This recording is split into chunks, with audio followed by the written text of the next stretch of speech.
Hey guys, how's it going? It's Drew, and I'm going to give you guys a quick little review of the 850 hook truck by Blacksheep Modding. As you'll notice here, it does have a bit of a longer bed on it, and a day cab and a bull bar is an option. And I will show you guys in just a minute why we have a longer bed for this truck. So stay tuned here, and I will give you guys that info coming right up. Start off, as you can see, I do have 3 trailers here just attached to it, just to give it a little quick rundown of horsepower. It is 850 horse.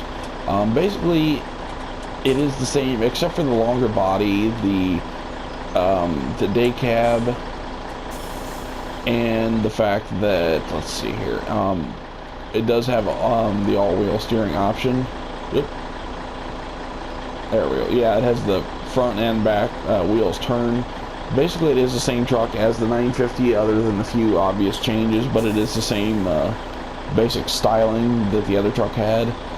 So yeah, let's go ahead and just take a minute here and just have it do a little run down the street here and toward the shed, and I will put these away, and I will show you guys the hook for, well, I should say the hook attachment for this truck. And like I said, a lot of things are pretty much the same as the 950. The interior is pretty much the same, so.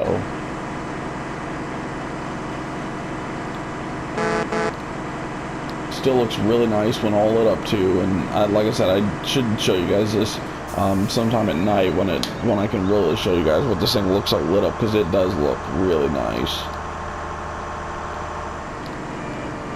And I did try to do a review on this just before this, and you can see right there where I kind of ended up going, and it did not end well, so I had to do this review over again, as you can see by the tire tracks right there. So and you can kind of guess what happened there. So yeah, we'll just leave it at that. And yeah, with this longer body of the body on the truck's longer, so I mean this all-wheel steering does really come in handy. And oddly enough, I'm using a Blacksheep modding truck and pulling Blacksheep modding trailers. And I do know that he is still working on, I want to say he's still working on the excavator. As he said, it would be 8 to 15 weeks before he gets that out. So I'm assuming there's either going to be a major change to what he has in there, or he's adding something new. I'm not sure why the long release date, but we will find out eventually, as he does give kind of updates on what he's been doing and changes that he makes. I know that he does have a new map coming out as well, so I am looking forward to that. Let's go ahead and put that in here. Yep.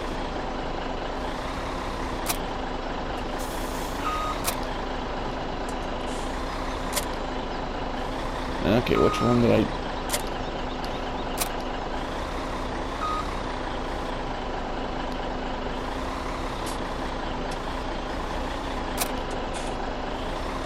Okay, there we go. The thing about having that many trailers on is you gotta remember how many times you have to hit the detach button on there, because it's like you either unhook the trailer or you unhook a dolly, and it's like you gotta do it so many times to remember, okay, which one is the one that actually separates the truck from the trailers without separating any of the trailers. So there's that. That's why that takes so long and why it kept getting confused there. But yeah, let's take a quick ride down here.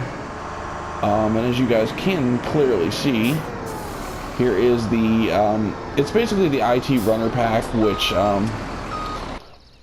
you guys are familiar with. The Bio Belts truck is it's also a hook truck as well, but the only difference is the Bio Belts truck, you cannot unattach the hook from the truck, so it's basically just as is. This is what I like about it, because Blacksheep Modding does give us that option to either attach it or detach it here, as you can see. So that's what I love about this truck though too. And basically there's all sorts of attachments for it. It's let's see, quick little rundown here, take a few seconds here. Like I said, you can see there's the trailer that you would normally use that basically you can put anything else on as far as IT runners. There's a skip, there's a grain container. Let's see, there is a slurry tank, I believe. Yes, there's a slurry tank there. I think it only has certain ones though, so yeah, I think it only has. Yeah, I think that's the main. Oh, and there is a log one here somewhere. Yeah, let's see, where is it? Where is it? Where is it? Okay, yeah, the other one, the IT runner, the wood container.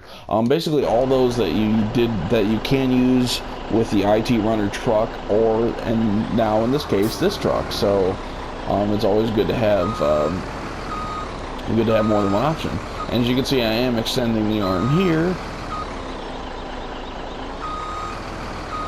and we'll go ahead and pick this up. And it's basically just the same as the IT runner truck, but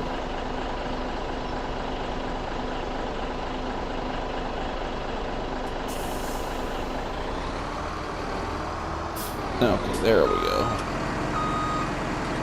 And usually I do, and there is a grain container, I believe, somewhere in here. But the only thing is with it is, let's see. We'll go ahead and give you guys a quick little load on this, just to show you. Because you guys have seen with an IT runner truck, whenever this thing has a full load, it does tend to be a little bit, iffy with the thing, so I'll go ahead and give you guys just a quick little rundown here. And the only reason I'm doing this is to show you how much better this truck has. I mean, you can still see it's a little bit iffy on the, doing turns at high speed, but as any truck would be. But that IT runner that you guys remember I showed you, it, like any turn, even like this, it just barely holds on, as it tends to like try to go up on sides too. So it's this one I would say is a lot more stable at high speeds, which I do love. Which sometimes that IT runner truck, or ITR runner, or IT runner, I'm not sure which way it's said. But yeah, that thing does kind of scare the hell out of me at times, because it's like if you're going at high speed and you need to make a turn, you have to really hit the brakes, as to where this, not so much. As you can see, like I said, it's a lot more stable with a load in it, so I'm grateful that he took the time to kind of figure out the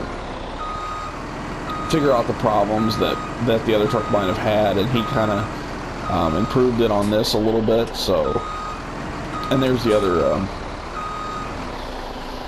let's see, okay, and we'll go ahead and unload that back into there, and you can see the other trailer that I have right there sitting next to the truck, that I do use as a spare from time to time. And the only reason I do have like a dump trailer on the back of this as opposed to like a grain container, a lot of times I will have a grain container, but the only problem with it is like if you're unloading smaller combines and stuff, the pipe does not hit the grain container, as it's, well, I should say, as it's too big. So to have something smaller like this, like a dump bed, is a lot more convenient for something like that. So that's kind of why I have that there. And I just like the look of it too. And real quick here, we're going to just take a look at Desperados 93 did give us a little farmhouse here. There isn't really much to say about it. It is nicely done. It has that wood, or not wood, that brick style building. Basically just a scenery object. There's nothing you can do with it. I mean, you can't go inside or anything, but it is a nice little building here, and gives you a little change of scenery. So I went ahead and put one in the game here, and just gives it a nice little touch throughout the game. So that is pretty much going to be it, guys. There really isn't much else to say until we get more new mods. So thanks for watching, and have a good night, guys, and I will see you next time.